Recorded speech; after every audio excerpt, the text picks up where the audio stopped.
ಜಾಗತಿಕ ವಿರೋಧಕ್ಕೆ ಪಾಕಿಸ್ತಾನ ಬೆಚ್ಚಿದೆ. ಭಯೋತ್ಪಾದಕರ ವಿರುದ್ಧ ಪಾಕಿಸ್ತಾನ ಕ್ರಮವನ್ನ ಕೈಗೊಳ್ಳೋದಕ್ಕೆ ಇದೀಗ ಮುಂದಾಗಿದೆ. ಉಗ್ರ ಮಸೂದ್ ಅಜರ್ ಸಹೋದರನ ಬಂಧನ ಆಗಿದೆ ಅನ್ನೋ ಮಾಹಿತಿ ಲಭ್ಯವಾಗ್ತಾ ಇದೆ.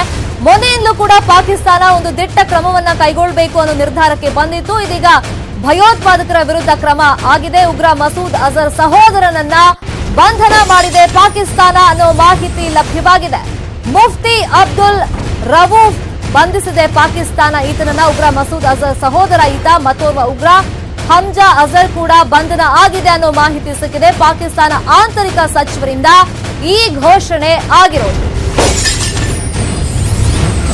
ಇನ್ನು ಮಸೂದ್ ಜೈಷ್ ಎ ಮೊಹಮ್ಮದ್ ಸಂಘಟನೆಯ ಮುಖ್ಯಸ್ಥ ಇನ್ನು ರೌಫ್ ಸೇರಿದಂತೆ 44ಕ್ಕೂ ಹೆಚ್ಚು ಉಗ್ರರನ್ನ ಈಗ ಕಸ್ಟಡಿಗೆ ಪಡೆಯಲಾಗಿದೆ. ಪುಲ್ವಾಮಾ ದಾಳಿಯ ಮಾಸ್ಟರ್ ಮೈಂಡ್ ಈ ರೌಫ್ ಅಂತ ಹೇಳಲಾಗ್ತಾ ಇದೆ. ಇನ್ನು ಪುಲ್ವಾಮಾ ದಾಳಿಯ ಮಾಸ್ಟರ್ ಮೈಂಡ್ ಇದೀಗ ಬಂಧನ ಆಗಿದೆ. ಸಹೋದರನನ್ನ ಬಂಧನ ಮಾಡಲಾಗಿದೆ. ಪಾಕಿಸ್ತಾನದಿಂದಲೇ ಈ ಅಧಿಕೃತ ಪ್ರಕಟಣೆ ಇದೀಗ ಹೊರಗಡೆ ಬಿದ್ದಿರೋದು. ಉಗ್ರ ಮಸೂದ್ ಅಜರ್ ಸಹೋದರನನ್ನ ಬಂಧಿಸೋ ಮುಖಾಂತರವಾಗಿ ಜಾಗತಿಕ ಮಟ್ಟದಲ್ಲಿ ಪಾಕಿಸ್ತಾನ ಇದೀಗ ಭಯೋತ್ಪಾದಕರ ವಿರುದ್ಧ ನಾವು ಕ್ರಮವನ್ನ ಕೈಗೊಂಡಿದ್ದೀವಿ ಅಂತ ತೋರ್ಪಡಿಸ್ತಾ ಇದೆ.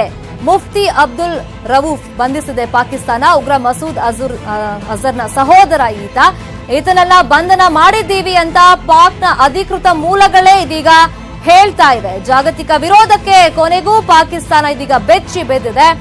ಆಂತರಿಕ ಭಯೋತ್ಪಾದಕರು ಅಂತ ಅವರನ್ನ ಅಧಿಕೃತವಾಗಿ ಘೋಷಣೆ ಮಾಡಬೇಕು ಅಂತ ಭಾರತ ಸೇರಿದಂತೆ ಅಂತಾರಾಷ್ಟ್ರೀಯ ಮಟ್ಟದಲ್ಲೂ ಕೂಡ ಪಾಕಿಸ್ತಾನಕ್ಕೆ ಸಾಕಷ್ಟು ಒತ್ತಡ ಇತ್ತು. ಅದರಂತೆ ಈಗ ಇಬ್ಬರನ್ನ ಈಗ ಘೋಷಣೆ ಅಂದ್ರೆ ಕಸ್ಟಡಿಗೆ ತಗೊಂಡಿದ್ದಾರೆ. ಜೊತೆಗೆ ಮುಂದೆ ಯಾವ ಕ್ರಮವನ್ನ ಕೈಗೊಳ್ತಾರೆ ಅನ್ನೋದನ್ನ ನೋಡಬೇಕು.